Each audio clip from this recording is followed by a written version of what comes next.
علی بھائی اگلا سوال ہے، قرآن حکیم میں سورۃ البقرہ میں بچے کے دودھ چھڑانے کی عمر 2 سال ذکر ہوتی ہے، جبکہ سورۃ الاحقاف میں 30 ماہ یعنی 2.5 سال کا ذکر موجود ہے۔ ان دونوں باتوں میں سے کس بات پر عمل کیا جائے گا؟ یہ میں نے پہلے بھی عرض کیا کہ قرآن حکیم میں جب بظاہر کوئی تضاد آتا ہے نا تو اس کو دقت نظر سے دیکھنے کی ضرورت ہے، وہ باتیں مختلف ہوتی ہیں۔ سورۃ البقرہ میں جو آیا نا وہ یہ ہے کہ ماں اپنے بچے کو دودھ پلائے مکمل 2 سال تک، تو ظاہر سے پتہ چل گیا کہ دودھ پلانے کی عمر 2 سال ہے، اس کے بعد نہیں پلانا۔ اور اگر رضاعت کا رشتہ یعنی دودھ کے ذریعے جو رشتہ ثابت ہوتا ہے وہ ہوگا تو انہی 2 سالوں کے اندر ہوگا۔ اور اس کو سپورٹی وہ حدیث ہے بخاری اور مسلم دونوں میں، نبی علیہ السلام نے فرمایا رضاعت کا رشتہ بھوک کی عمر تک کے لیے ہے، جب بچہ بھوک کی وجہ سے دودھ پیتا ہے، اور وہ وہی ہے جو قرآن کے اندر آئی ہے۔ امام ترمذی نے بھی یعنی اس حدیث کو باقاعدہ باب باندھ کے اس پہ ہیڈنگ بنائی ہے کہ قرآن کی روح سے یہ 2 سال بنتے ہیں، اور نیچے انہوں نے لکھا ہے کہ اس میں امت کی اکثریت کا اتفاق ہے اس معاملے کے اوپر۔ ظاہر ہے کہ واضح قرآن میں جب 2 سال آ گئے۔ بخاری مسلم دونوں میں حدیث ہے کہ جو رشتے نسب کی وجہ سے حرام ہوتے ہیں نا، خون کی وجہ سے، وہ رضاعت کی وجہ سے بھی حرام ہو جاتے ہیں۔ یعنی اگر کسی شخص نے کسی عورت کا دودھ پیا ہے تو اب وہ عورت اس کی حقیقی ماں کی طرح ہے، اس عورت کے جتنے بچے ہیں نا وہ اس کے بہن بھائی ہوں گے، لیکن صرف اسی بچے کے بہن بھائی ہوں گے جس نے دودھ پیا ہے۔ جس نے دودھ پیا اس کے جو اپنے بہن بھائی ہیں نا وہ ان کا رشتہ ان کے ساتھ ہو سکتا ہے، اس کا نہیں ہو سکتا۔ یہ لوگ اکثر پوچھ رہے ہوتے ہیں، میں نے کہا اس کے اوپر ویڈیوز کئی ایک ریکارڈ کروا دیے حرمت والے رشتے کون سے، اور اس میں بھی صحیح مسلم میں حدیث ہے کہ 1 یا 2 دفعہ دودھ پینے سے رضاعت ثابت نہیں ہوتی، کم از کم 5 دفعہ دودھ پینے سے مختلف اوقات میں، 1-2 دفعہ تو غلطی سے بھی ہو سکتا ہے نا۔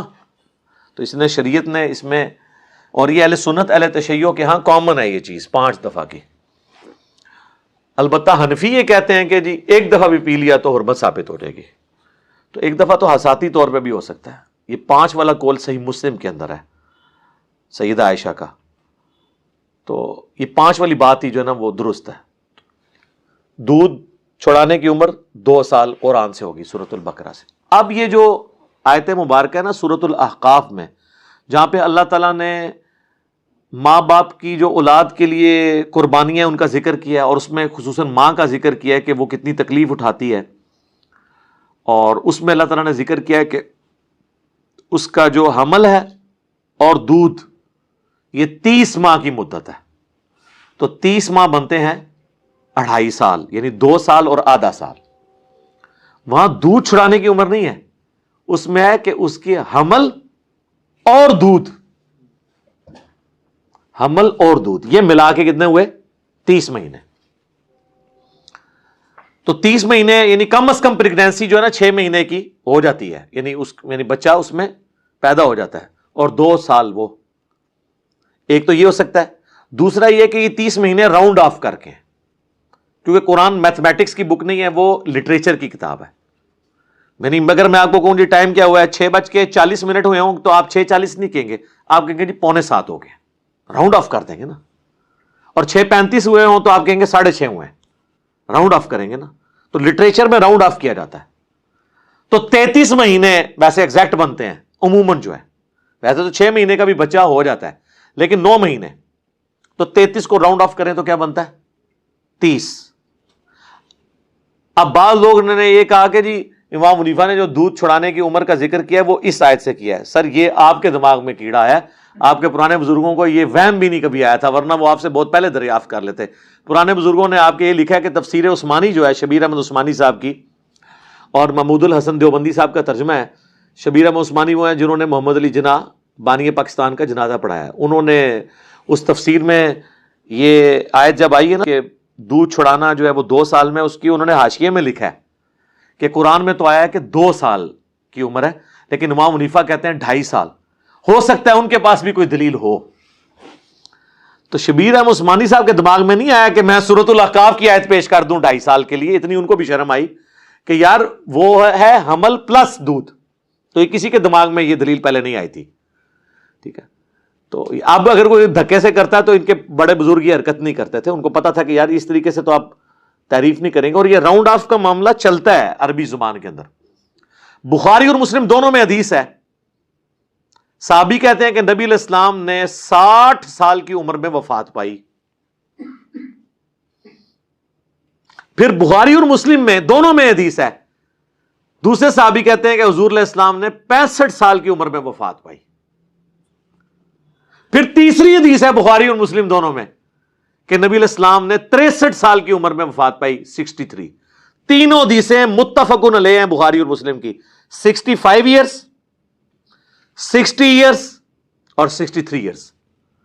پھر امام بخاری نے اپنا قول لکھا ہے, وہ کہتے ہیں میرے نزدیک سب سے صحیح بات 63 ایئرس ہے. کیوں؟ اس لیے کہ ایکچولی 63 ایئرز ہی تھی, جس نے اسے راؤنڈ آف کیا نا اس طرف اس نے 60 کہہ دیا, موٹا سا کہہ کے 60, اور جس نے اس طرف راؤنڈ آف کیا وہ 70 تو نہیں اس نے کہنا تھا, 65 ہی کہنا تھا نا. تو یہ راؤنڈ آف ہوا کرتا تھا, ادھر راؤنڈ آف کر دیں 63 کو 60 بنتا ہے, دوسری طرف کر دیں تو 65. اور امام بخاری نے باقاعدہ اس کے اوپر کامنٹس کیے. تو یہ راؤنڈ آف والا جو معاملہ ہے نا یہ ہوا کرتا تھا پہلے بھی, عربی زبان میں اس طرح کی چیزیں چلتی ہیں. لہذا دودھ چھڑانے کی جو عمر ہے وہ ہے 2 سال. 2 سال کے بعد چھڑانا ضروری ہے. آپ دودھ اس کے بعد ماں کا نہ پلائیں, آپ نے ویسے کوئی اور دودھ پلانا ہے وہ پلائیں. اور دودھ 2 سال کی اس سے بڑی عمر کا بچہ اگر دودھ کسی عورت کا پی لے تو اس سے رضاعت ثابت نہیں ہوگی. 2.5 سال کا بچہ, 3 سال کا بچہ اگر کسی عورت کا دودھ پیتا ہے, یا کوئی 50-60 سال کا بچہ دودھ پی لیتا ہے. ہاں, علماء عرب نے فتویٰ دیا تھا نا, جب ان کو کہا گیا کہ ہمارے جو ہے وہ, میرے پاس تو باقاعدہ عرب سے ایک بھائی ہے, وہ آئی ٹی کی فیلڈ سے تھے, وہ ڈرتے ڈرتے مجھ سے سوال کر رہے تھے کہ مطلب میں برا نہ مان جاؤں اس حوالے سے کہ بھی وہ کہتے ہیں نہیں یہاں تو ہمارے آفس میں ایک فتویٰ چل رہا ہے کہ جہاں پہ غیر محرم مرد و عورت اکٹھے ایک جگہ جاب کرتے ہیں نا, تو اب پردے کا تو اہتمام مشکل ہے, تو اس میں یہ کریں کہ وہ وہاں پہ جو عورتیں جاب کر رہی ہیں نا وہ کسی برتن میں دودھ نکال کے دے دیں, اور وہاں جتنے مرد ہیں ان کو پلا دیں, وہ ان کے ساتھ رضاعت اسٹیبلش ہو جائے گی. پہلی تو بات ہے 5 دفعہ سے کم میں نہیں ہوگی, ٹھیک ہے, صحیح مسلم میں حدیث ہے. دوسری بات بخاری و مسلم دونوں میں حدیث ہے کہ بھوک کی عمر تک ہے. اب وہ بھوک کی عمر تک تو نہیں ہے, وہ تو بڑے بڑے ہیں, بڑے عمر کی رضاعت تو ثابت نہیں ہوگی. ابن تیمیہ مانتا ہے کہ ہو جاتی ہے, وہ حدیثیں جو ہیں وہ منسوخ ہیں, کیونکہ جب بھوک کی عمر والی حدیث آ گئی تو حدیث منسوخ ہوگی. تو وہ کہتا ہے ادھر باقاعدہ یعنی لوگ اس طرح کے رضاعت کے رشتے اسٹیبلش کرتے ہیں, اس طرح رضاعت کا رشتہ اسٹیبلش نہیں ہوگا. رضاعت کا رشتہ اسٹیبلش ہوگا بھوک کی عمر تک, اس کے بعد اگر آپ دودھ کسی کو پلاتے ہیں تو نہیں ہوگا. اور اس میں ویسے دیکھیں کتنی ایک آسانی بھی ہے. اکثر میں آپ کو ضمناً اس سے ریلیٹڈ ایک بات بتا دیتا ہوں. کئی لوگ ہیں وہ ہم سے پوچھ رہے ہوتے ہیں ہم نے اولاد نہیں ہے تو بچہ کسی رشتہ دار سے لے کے پالنا ہے, تو میں ان کو کہتا ہوں کہ آپ نے اگر بچی لی ہے تو ایسی بچی لیں جو وہ اس کا جو سرپرست ہے ہونے والا اس کی وہ محرم ہو. یعنی لڑکا اگر لے رہا ہے تو وہ اپنی بھانجی یا بھتیجی لے, تاکہ وہ جب بڑی ہو تو اس سے اس کا پردے والا معاملہ نہ ہو. اور اگر آپ لڑکا لے رہے ہیں تو وہ جو اس کی بیوی ہے نا اس کا محرم ہونا چاہیے, یعنی اس کا بھانجا یا بھتیجا ہو جائے, تاکہ جب بڑا ہو تو اس سے پردہ نہ اسے کرنا پڑے. لیکن بعض اوقات ایسی صورتحال ہوتی ہے کہ یہ چیز کرنا مشکل ہو جاتی ہے, پھر لوگ جا کے عیدی والوں سے جا کے لے آتے ہیں یا کسی اپنے ایسے جاننے والے سے لے لیتے ہیں, پھر بعد میں وہ ٹینشن ہوتا ہے. تو اس کا میں نے بتایا کہ آج کل تو بڑی آسانی ہے, ایسی ادویات اور ایسے ٹیکے اویلیبل ہیں میڈیکلی جو آپ اگر اس عورت کو لگا دیں تو پریگنینسی کے بغیر بھی دودھ اتر آتا ہے, اور پھر وہ دودھ اگر 5 دفعہ پلا دے اپنے اس لے پالک بچے کو تو وہ اس کی ماں بن جائے گی, اور اس کا وہ جو خامند ہے وہ اس کا رضائی باپ بن جائے گا. لیکن اس کا جو نام لکھوایا جائے گا نا باپ کا, وہ وہی لکھوایا جائے گا جو اس کا اوریجنل باپ ہے, کیونکہ بخاری و مسلم دونوں میں حدیث ہے جس نے اپنے باپ کا نام بدل لیا اس پہ جنت حرام ہے. اور ایک اور حدیث ہے بخاری و مسلم میں کہ نبی علیہ السلام فرمایا کہ جو اپنے باپ کا نام بدل لے اس پہ اللہ کی لعنت, اللہ کے فرشتوں کی لعنت, تمام لعنت کرنے والوں کی لعنت, قیامت والے دن اللہ تعالیٰ نہ ایسے شخص کا کوئی فرض قبول کرے گا نہ نفل. یہ بہت بڑی چیز تھی, ایک بہت بڑا عیب ہے. تو لے پالک بچہ, اب لوگ اس سے اگلی بات کرتے ہیں کہ جی اگر وہ لے پالک بچہ ایسا ہے جس کے ماں باپ ہمیں پتہ ہی نہیں, پھر ہم کیا کریں؟ پھر بھی سر آپ اپنا نہیں لکھوائیں گے؟ وہ اللہ تعالیٰ نے سورۃ الاحزاب میں فرما دیا کہ ایسے پھر لوگ جو ہے نا جن کے ماں باپ کلیئر نہیں ہے آپ کو, تو آپ کے دینی بھائی ہیں. یا آپ ایک سٹیپ آگے جائیں گے تو جس طرح آج کل این جی اوز ہیں تو وہ عیدی صاحب کا ہی نام لکھوا دیتے ہیں, اور لوگوں کو پتا ہوتا ہے کہ عیدی صاحب کا اگر نام لکھا ہے تو یہ بگوٹن ان کی اولاد نہیں ہے بلکہ سرپرست کے حوالے سے, کیونکہ پھر بعد میں مسئلے کھڑے ہو جاتے ہیں نا, پھر وراثت کے ایشوز آ جاتے ہیں.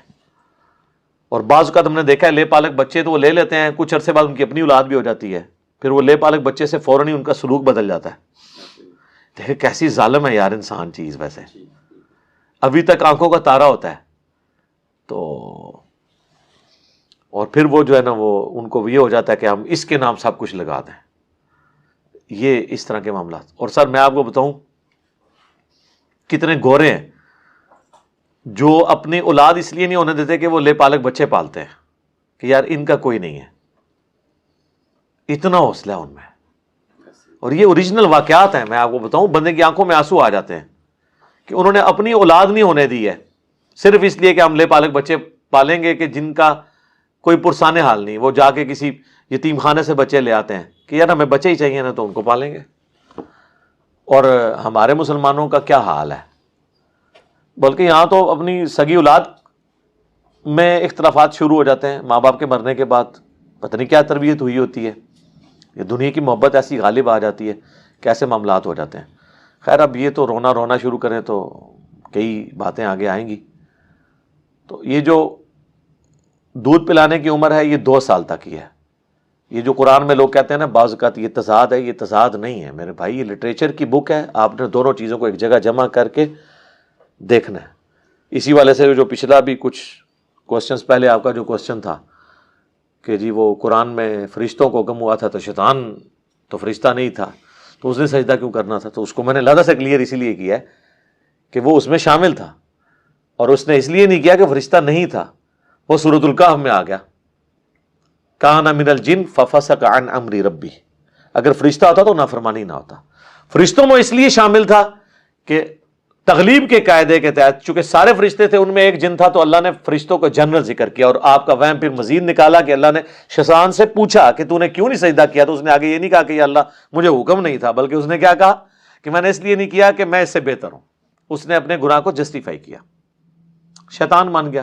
اور جو اپنی غلطی کو مان لے وہ آدمی بن جاتا ہے. یہی آدمی اور شیطان میں فرق ہے. ٹھیک ہو گیا جی. جزاکم اللہ خیر.